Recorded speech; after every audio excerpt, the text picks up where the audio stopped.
అధికారులకి చాలా స్పష్టమైన ఆదేశాలు ఇచ్చాం.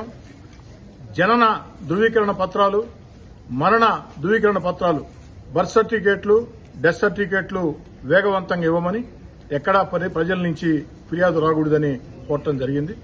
అదేవిధంగా ఆధార్ సమస్యల పరిష్కారం కోసం ఆధార్ క్యాంపులు పెట్టమని కోరటం జరిగింది.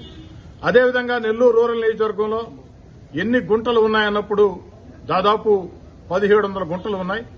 ఇప్పటికీ 65 గుంటలు పూడ్చి చక్కని రోడ్లు వేశారు. ఇంకా 1600 గుంటలు పూర్తి చేయాల్సి ఉంది. వాటిని వేగవంతంగా ప్రారంభించమని చెప్పాం. డిసెంబర్ 20వ తారీఖు కల్లా అవన్నీ పూర్తి చేసి అందిస్తామని కూడా చెప్పడం జరిగింది. అదేవిధంగా అభివృద్ది పనుల విషయంలో పనులు ఎక్కడైనా ఆగి ఉన్నాయా, ప్రారంభం కాలేదంటే నెల్లూరు రూరల్ నియోజకవర్గం మొత్తం మీద 98% పనులు ప్రారంభమైనవి. కేవలం 10 చోట్ల మాత్రమే పనులు ప్రారంభం కావాలా.